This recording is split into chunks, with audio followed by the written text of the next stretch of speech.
I'm Carl. I'll be hosting it, and yeah, let's give it a go. Feel free to let us know how bad this podcast is, or if there's any parts that you do like, because then we can change it and make it better for next time. Anyway, pressing on. Looking to get rid of some old stock, so just letting you know, we'll have a bit of a deal on gym towels. So they're good quality cotton gym towels. I think they're about 70 centimeters by 30 centimeters wide. I'm still using the test ones that I had made like 5 years ago, so they're pretty decent. This current run, it's got the pineapple embroidery on the corner. Unfortunately, the manufacturer didn't realise that you look at more than one side of a towel, I suppose. And so one side's embroidered quite well. The other side, the backing side, is a bit funky. So basically we're going to look at getting rid of them for probably cost price, something like $10. Keep an eye out on social media and on the website, and slap that up soon. So now that we've got that out of the way, looking to do question and answer, I guess.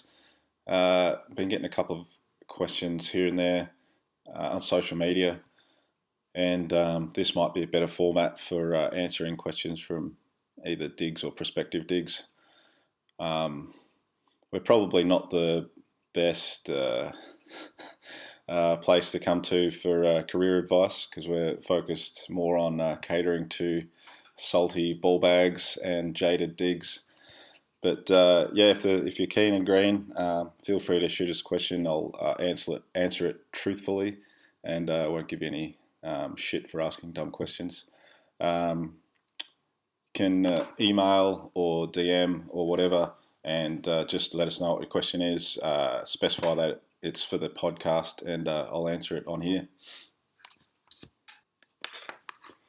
So besides questions, I think we'll probably look at stories as well, and hopefully down the track, if anyone feels like this podcast won't ruin their prospective careers, we'll look at doing some interviews as well.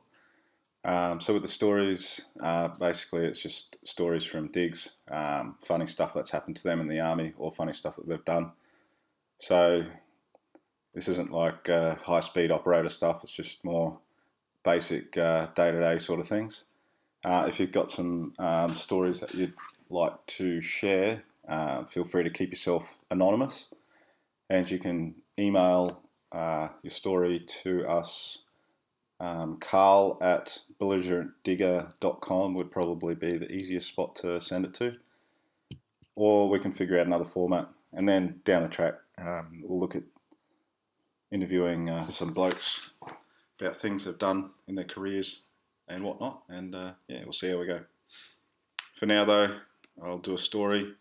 I think I've got some old blog posts here. I'll read something off that. So the first one we'll start with is something from back in 2016 on the blog. It's called Icicle, the Soldier's Shower. So Icicle rubbing alcohol, for those of you that haven't used it, is awesome. If you're a soldier and you go into the field, you probably use wet wipes or some type of brand, and they're good to go. But this stuff is awesome for similar reasons, and also like prickly heat and that sort of thing. I was first introduced to this stuff in Darwin when we were out field. A senior corporal pulled out a bottle of this stuff from his pack. He also had a spray top attached to the top of it, which was handy. And he said, just get some of this stuff, it's the shit. And because he said it, I dutifully ran out and grabbed some. He also recommended it for spraying on the back for prickly heat. Yeah, I think I said that. Ever since those heady days of being a lid, I've always carried Icicle with me, as it's the perfect shower in a bottle. Some of the perfumed wipes can leave a weird smell. Some are a bit shampooey or soapy and can leave some residue on the body. But as this is mostly alcohol, it kills germs and evaporates pretty quickly, so there's no residue, sticky stuff left behind. It is mostly alcohol. I've never tried drinking it, but I imagine they've got an additive in it that'll get you sick if you're that kind of degenerate. Anyway, Dettol is different.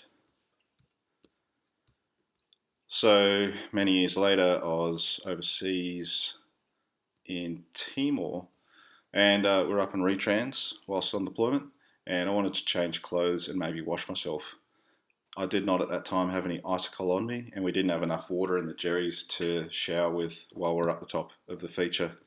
The area was pretty ghetto, and resups had been sketchy on one or two occasions.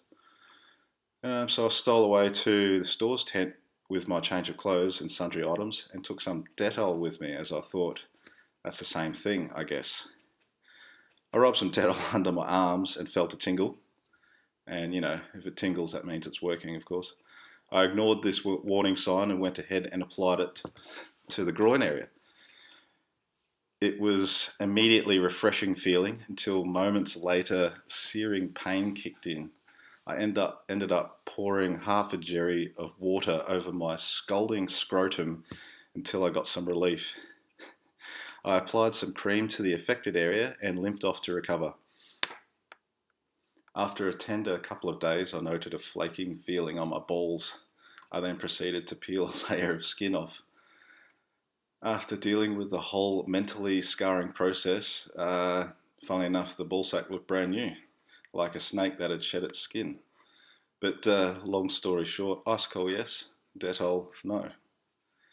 Well, there you go. Alright, so I think that's about it for now. This is the end of the test.